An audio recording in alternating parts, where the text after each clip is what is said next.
And so it's time now to switch to the next leg of our conversation. And as we start off, really what you would usually hear is the 10 million naira plan to Japa, to leave Nigeria and off to greener pastures where you will no longer be having to buy petrol for 1,000 naira plus per litre. And of course, as a result of that, maybe we should focus on the health sector specifically. 16,000 doctors have reportedly left Nigeria in the last 5 years alone. That's according to the Minister of Health, really. And, what we have left is about 55,000 licensed doctors practicing in Nigeria. So that's the trend. But we're moving away from the trend now to what we call reverse migration. And we're speaking to a Nigerian, a patriotic Nigerian who has returned home to help build the health sector. Let's welcome Dr. Julius Oni, who joins us on the program today. Hello, Doctor. Hello. Thank you so much for having me. It's good to finally meet you after that video that trended online in which you talked about your plans to return, and here you are. So how long have you been back? I've been back for about 3 months. And have you settled in? Yeah, definitely. The kids are settling in, the wife is settling in, and certainly I am settling in. There's not been a shortage of work to do, so it's been a lot of fun. Yeah, good to hear that. Yeah. And we're going to talk much later on about how you're settling in with building your profession, which is why you're back home. But Doctor, give us a sense of what you left behind. And, I'm just going to put that in context. I was looking through your bio. You have a degree in biology from the State University of New York, Plattsburgh, graduated summa cum laude. You also earned fellowships from the University of Iowa's Department of Biochemistry. You obtained a medical degree between 2003 and 2007 from Howard University College of Medicine, and you were inducted into the Alpha and Omega Alpha Honor Medical Society. That's just a few of what I gathered about you. That's quite huge. So apart from the fact that you're a citizen, and you must have left some benefits behind. Give us a sense of what you left behind. So actually, before I had come back to Nigeria, I had practiced for about 12 years in the U.S. So before I left, I was the fellowship director for joint replacement at Johns Hopkins. I was the diversity chair for the Department of Orthopedics at Johns Hopkins. And I was also, and I still remain, the director for global orthopedics at Johns Hopkins.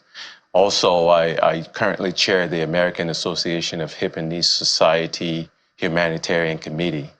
So, and I also lead a multifamily real estate private equity firm. So I do a little bit of business too. Nice. Just don't wear the medicine hat alone. So, and I still do that quite a bit from here, even though I have fantastic partners who are kind of taking the lead for the most part now. But yeah, and I mean, a lot of these things were happening, and I was consulting also with a lot of industry stakeholders within medicine, and doing quite a bit of teaching and things of that nature in the U.S. But ultimately, the conviction got a little too strong, and I always knew I wanted to come home to share what I did with my fellow citizens in Nigeria. And I remembered actually having a first date with my now wife, and telling her that, asking her if she would come home with me, and if we were to get together, because this was the first date, we didn't know if we were going to end together then, but it's like, if we were to end together, would you mind living in Nigeria with me at some point in the future? And she did say yes. And to her credit, when the time came and the conviction got too strong, and I said, you know what, I feel like we need to go home, she didn't say no. So I give her all the credit for supporting my vision, and certainly allowing me to be here today. So we have to especially thank her on behalf of the millions of Nigerians. Thank you so much. You didn't just say yes to marrying him. You said yes to returning home with him. With him, so right? Thank you. We're very grateful. Thank you. So I would like to hear more about your story. So there's your origin story, because you're like a superhero, right? Far from it. Like a super. And I'll explain to you why much later. So we'd like to know your story. What was your Jackpot story? Again, we have to use these terms because a lot of people can relate. Absolutely. So what was your Jackpot story? Why did you leave? And then you, of course, we know the great things you're doing, but let's rewind to maybe decades ago, you leaving, and then we'll push you further, but would like to know. Thanks for asking that question. So I was born and raised in Ikare, Akoko, in Ondo State. My father is from Ileoluji, Ondo State, and my mother is from Ile-Ife, Osun State. So I'm a son of the soil through and through. Was born, in Ikare, went to school there, nursery school, primary school, and then secondary school in the Akoko region. Oh yeah, definitely. Anti-BC nursery and primary school. That was where I went to. Absolutely. And for secondary school, I bounced around a bit. I went to a Unity, secondary school in Ekwime initially. Then went to Victory College in Ikare, and then eventually ended up in Citadel International College in Ikare Akoko, where I graduated. And then I was lucky to take the SATs. Did very well and got some partial scholarships to go to the U.S. And kudos to my parents. They really sacrificed quite a bit to make that possible for me. So once I got to the U.S., I was in 1999. Just when Nigeria started the Fourth Republic. You got it, absolutely. So it was a transitionary period for Nigeria, certainly, and a big transition for me because that was the first time I ever traveled by myself. I landed in the U.S. by myself. Didn't really know anyone's really within at least New York State where I landed. So, but I was lucky enough to stay focused despite some initial significant challenges. I adapted pretty quickly, started doing well academically, was lucky to get into medical school, and so went straight through into medical school at Howard University, and then was lucky to match into one of the prestigious orthopedic surgery residencies in the country, in the U.S. That's NYU Hospital for Joint Disease, and then went on to do my fellowship at one of the most prestigious fellowship programs too, at Rush University. But I actually wanted to do cardiovascular surgery when I first started medical school, but a conversation with my father about my grandmother's ailing knees changed that for me. So that conversation essentially started a cascade of events that led me to switching over to orthopedic surgery, and started that fire in me that, you know what, I wanted to contribute in significant ways to transforming the world of orthopedic surgery, the world of musculoskeletal care delivery in Nigeria. And about 5 years ago, I came up with a vision statement. And that vision statement was to contribute in one way or the other to the improvement of high-quality healthcare delivery, particularly musculoskeletal care, in underserved countries, starting with Nigeria. So once I made that decision, the question was now, what are the steps I needed to take to achieve that?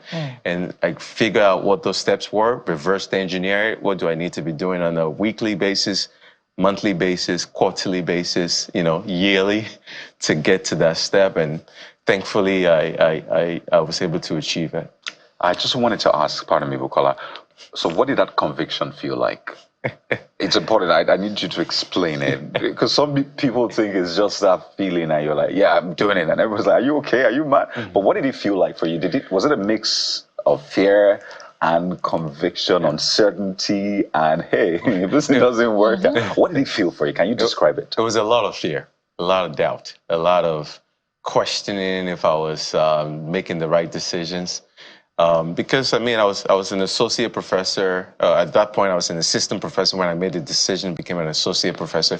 I could have, just continued the trajectory, become a full professor, maybe take on some leadership in academia, become a chair of some programs eventually, do the usual, undulations of an academic doctor in the U.S.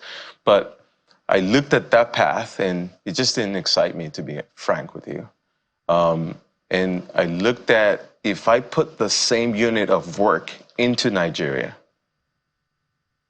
I would make such a bigger difference in the lives of so many more people, either through some of the training program that I've started, the fellowship, we could talk about that later, either through direct service delivery to patients, either through some of the education that I can facilitate, either through becoming the bridge between the US and Nigeria with regards to being able to create some exchange programs where we can have Nigerians going to train in the US and U.S. folks coming to train and learn in Nigeria also. So that just seemed like a more exciting opportunity for me. And so, and what really did it for me eventually was I said, if I turned 80, if I was lucky enough to be 80, and and I was reflecting over life, which decision would I regret more? Not trying, or trying and failing, even if I did fail. And it was very clear to me that I wanted to definitely try. The only failure was going to be not to try at all. And so I once I felt that clarity of vision, despite the fear, despite the doubt, I went to my wife, who was my co-decision maker, and said, listen, I've been tortured by this decision for a while, and I feel like I gotta do it. And she was gracious enough to say, you know what, you did mention this to me 11 years ago, and I noticed how it tortured you. We've talked a little bit about it, and I noticed how tortured you've been more recently about it. So I'll support you. And we were living in our dream home at that point. We kind of, were fairly comfortable. And, so we had some conversations about putting things in place to make sure that at least the bases were covered and that the family was still going to be in on good financial footing, because you don't want to be stupid and and not do that. And once we knew that, we will be comfortable, we don't have to be the most, live the most luxurious life, but we could be comfortable and we can pursue our dreams even from Nigeria. Then the decision was clear. It's quite inspiring listening to you speak, and it's an 11-year-old decision from what you have said. And there's a lot of altruism in, the motivation for your decision. But just before I go on to my other question, coming back home now, do you feel a need to rethink? And it's important. This question is important because things are not getting better. Petrol is 1,200 naira. And your field, which is the health sector, is particularly challenged right now. Yeah, actually, that's a great question. More than ever, I'm very convinced that I made the right decision. Seeing patients, come into the office now weeks later after their surgeries and walking without assistive devices, walking without canes, without walkers, without the wheelchair, and just being excited that they're getting a new lease on life gives me so much joy. I can't, no amount of money can replace that. And to be able to do it in the place that I was born and raised, to be able to offer that services to people who look like my father, my mother, my uncles, my aunties, to be able to do it in a place that I feel such a close affinity to, just gives me so much joy. And yes, the macroeconomics of the country is tough right now, but one thing I know for sure is that this is not going to be permanent. like Nigerians like to say, no condition is permanent, right? So even though it's tough, in this types of situation, I see great opportunity to set, things in place to be able to take advantage of the growth that is sure to come in Nigeria. I have no doubt that there will be a transitional period, but then there will be growth at the end of that. And if you are focused on the problems, and it's easy to do that because there's are a lot of problems to focus on, then it's going to be very difficult to see the opportunities. And I just choose to focus on the positives, focus on the opportunities. Yes, I've faced my share of challenges, no questions about it, but I knew what I was getting myself into. And, just like this, Lagos is going to Lagos sometimes, but we move. You're a true Nigerian. Thank you for that injection of hope. I'm glad that it's not a physical injection anyway. So, Doc, talk to us about your particular field, which is an interesting one in Nigeria. There is a popular belief out there that if you don't go to the traditional bone setters, you're just wasting your time. And the only other one, that has a reputation for doing bone setting well, the institution here in Lagos, there is also a particular perception about that institution as well. So you're coming with a lot of hope and a lot of professionalism. What would you like to tell those who are requiring that kind of health intervention about the difference that you are bringing? Yeah, thank you for that question. I think what we see in the way that people see musculoskeletal health in Nigeria is just reflective of the resources that are available. So think about it. In Nigeria right now, there are about maybe 400 or so orthopedic surgeons to treat 200 or so million people. In the US, there's about 300 and something million people. There's about 30,000 or more orthopedic surgeons. Ouch. So just think about that. So that's why, even if those 400 or so orthopedic surgeons wanted to work super hard, they cannot sufficiently treat everybody in the country. So that work of doing the vast majority of musculoskeletal care, particularly fracture care, falls onto the traditional bone setters.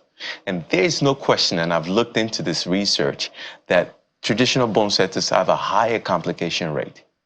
No questions about that. Because for the most part, they are unregulated. For the most part, they have a variety, a significant variance in the quality of service that they deliver. There's pictures and pictures of people, being, treated with wood and pretty tight, splints or casts that eventually lead to gangrene. That's death of the extremity, and eventually leads to amputation. But guess who does the amputation? It's going to have to be the doctor. So when these people get these complications, to send them to the hospital. They have success rates, but it's not standardized and regulated. You got it. So yeah. So let's even say the success rate is 60%, right? But they go into the master marketers, so they're going to focus on the ones that are successful, right? And the ones that are not successful end up going to the hospital, and then the orthopedic surgeons have to take care of them, right? So the orthopedic surgeons then get the reputation of being people doing the amputations, and so it's a very complex environment, and I do believe the solutions involves every stakeholder, effort. Right? Maybe, the traditional bone setters organizing, and I think they have some organizations in trying to standardize some of their practices. Maybe they combine forces with orthopedic surgeons so that we can all come together with some basis for what is acceptable to immobilize patients, right? We can then say, okay, for these patients with no open fractures, with closed fractures, lung bone fractures, this is some of the splints that we can use for that. If they have open fractures, if they have more complex stuff, just send it to the orthopedic surgeons so that they could be the front line like they are currently, but they could at least have some more standard, and we could find ways to provide even more resources to support them. So I'm not one to like just badmouth traditional bone setters. I think they have a role to play. I just think that we need to figure out ways to work together so it's not a... And you're offering opportunities for that kind of collaboration through your fellowship, right? So actually my fellowship is focused mainly on training joint replacement surgeons, and we have one surgeon working with me currently to learn the techniques that I perform. Is it a lady that I've seen on your Instagram?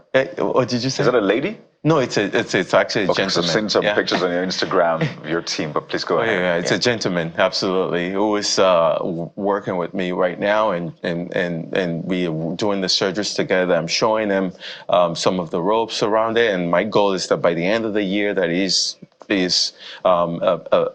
great at doing joint replacements also of the hips and the knees. Fantastic. Lots of questions. You should see our questions. So let's try and pick and choose. Clearly, we still have a bigger conversation with you. We're still having you on our program, Amazing Nigerian. So watch out for that. It's a big one where we capture the work he does on a daily basis and other things that you probably want to hear. Right? Interview as Amazing Africans are coming next week. But I'd like you to speak to two things, right? First, how many years have you been in service? A lot of people want to know. So what kind of services do you offer? How frequent do you offer it?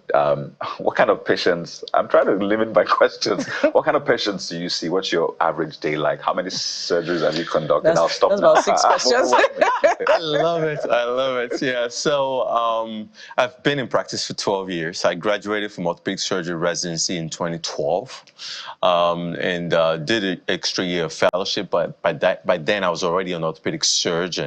I was just also in additional training to become a master at doing joint replacements. My subspecialty of orthopedic surgery, and oh, by the way, orthopedic surgery is the surgery of muscles, bones, and joints. Right. My subspecialty is hips and knees. So I replace people's hips and knees when they've degenerated. So when you see a lot of people complaining of, hip pain or knee pain, and at some point they're not able to walk well anymore, or their quality of life is severely affected, that is what I do. I replace those joints and give people back their quality of life and alleviate their pain. And there are so many ways that we can achieve this, and there's more and more of the surgeries being done in Nigeria right now, but there's also different ways that we can approach it, different techniques that we can also bring to bear. So that is my focus. Over the 12 years, I've done over 4,000 surgeries between hips and knees. How many have you done in Nigeria so far? In Nigeria, actually, I've been coming to Nigeria for about 10 years or so, Smart. In and out. So I've been coming about 1 to 4 times a year doing surgery. So in some years, I was doing up to 30 surgeries a year in Nigeria, even. And so in Nigeria, in total, I probably have done hundreds of surgeries. So many other questions, but we must anchor. 30 seconds. There are Nigerians who reach out and say, well, all roads lead back home for me, but I don't know how to do it. I'm worried about security, this and that. Yes, those concerns are legit, but this is you right here. How many months in Lagos? 3 months in Lagos. What do you want to tell them? I have a young lady who reached out and said, I'm definitely coming back home, but I don't know how to. Yes, sir. So I consider that one of my responsibilities to figure out a path for the people that are interested. Actually, over 100 doctors reached out to me, and even more other healthcare professionals, physical therapists, nurses reached out and said, you know what, I'm interested in this too. There's a fire burning in the hearts of these people to come home to Nigeria and transform it. This is the way we're going to transform the healthcare system in this country, is working closely with the diaspora and healthcare professionals, working closely with the wonderful, ingenious local professionals that we have, hand in hand, and working together to transform but it's going to be tough to answer that in 20 seconds, but I am more than happy to come back at some point and really outline what I think is necessary. But it's important to cover your bases. You certainly just don't want to come in blindly. You want to make sure that you are thoughtful about it, that you make sure that you're going to be financially relatively stable, at least be prepped for that, so that even if no income comes in for a significant amount of time, you're still in a place where you can be comfortable and plan from a place of comfort, because without that, then you will be forced to cut corners, and that's not what you want to do when you come here. And that's a lot of wisdom, and it's such an eye-opener to know that there are Nigerian medical practitioners over there who want to come home, and we could also ask you about those who want to leave and can't wait to leave. But we have to anchor at this point for now. And thank you so much, Dr. Julius Oni. And if they want to leave, let them leave. Let them get the skills and then come back. No worries. Absolutely. All right. Dr. Julius Oni, CEO, Doc Medical Center Nigeria, Director for Global Orthopedics at St. Johns Hopkins. Thank you so much for your time. Thank you. And we're very proud to be you. associated with you, to have you on the show. Thank you so much. And so from here, we'll take a break. When we return, we'll turn our attention back to sports. That situation yesterday with the Super Eagles hopefully has been resolved, but what are the consequences and what's going to happen going forward? We'll talk about that after this break. Join us again.